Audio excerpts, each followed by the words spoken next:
Согласно вечерним новостям информационного агентства BBC, страны Среднего Востока, включая Саудовскую Аравию, поддерживают репрессии в отношении уйгуров.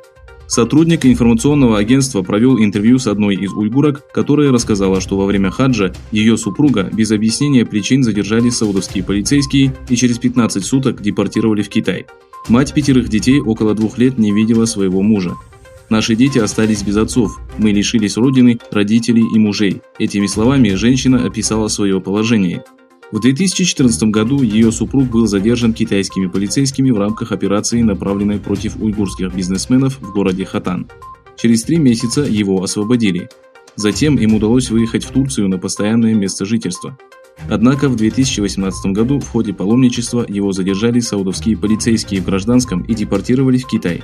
Ранее BBC цитировала уйгурского академика Абдуали Аюпа, который утверждал, что Саудовская Аравия депортировала как минимум 5 уйгурских паломников, с 3 из которых он был лично знаком.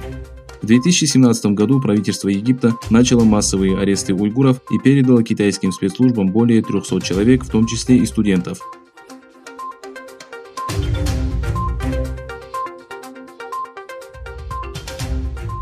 Звезда американского баскетбола Руди Гоберт выступил против притеснения жителей уйгурского региона. В знак протеста против жестокого отношения к уйгурам Гоберт отметил публикацию французского музыканта и поделился надписью «Ошибка» на голубом фоне, напоминающим флаг Восточного Туркестана. Миллионы уйгуров содержатся в концентрационных лагерях и подвергаются пыткам. И это только из-за того, что они уйгуры. Это самая гнусная операция по уничтожению целого народа в 21 веке. На это необходимо обратить внимание, пишет французский музыкант Омар Сей на своей странице в Instagram. Ранее Национальная баскетбольная лига США, которая имеет достаточно крепкие связи с Китаем, сообщала о закрытии своих тренировочных баз в Урумчи. 1 октября большое количество футболистов, включая Рибери из Франции, Дембеле из Барселоны и Калибали из Неаполя, опротестовали действия Коммунистической партии Китая в отношении уйгуров на страницах своих аккаунтов в Twitter.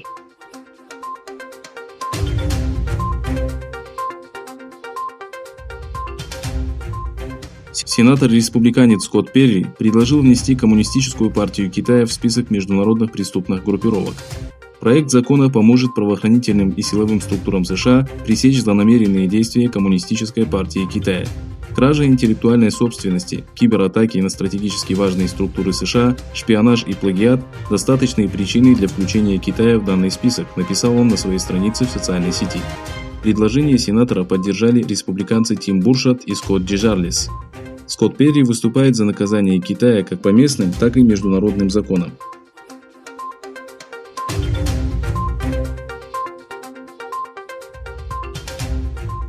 С 2016 года в США не прекращаются разбирательства о попытках России повлиять на итоги выборов. Очередные президентские выборы также находятся под пристальным вниманием России, Китая и Ирана, которые пытаются использовать как открытые, так и скрытые методы по оказанию влияния на мнение избирателей, предупредил один из высокопоставленных чиновников США. Американская разведка считает, что Россия ожидает победы Трампа.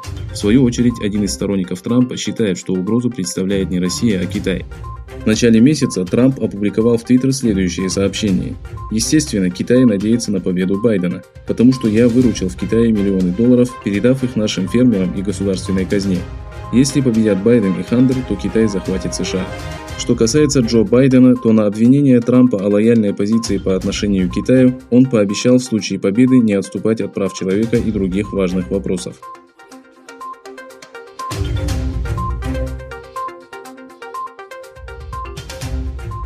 Кыргызстанцы, выступившие против итогов выборов, захватили аппарат президента и парламент.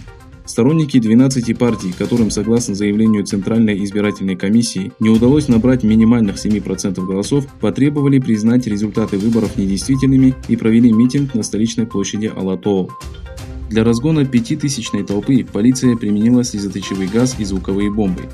Митингующие начали давить полицейских машинами пожарной службы и мусоровозами. Воспользовавшись отступлением правоохранителей, разъяренные кыргызстанцы захватили здание аппарата президента и парламент страны. Митингующие также освободили экс-президента Алмазбека Атамбаева.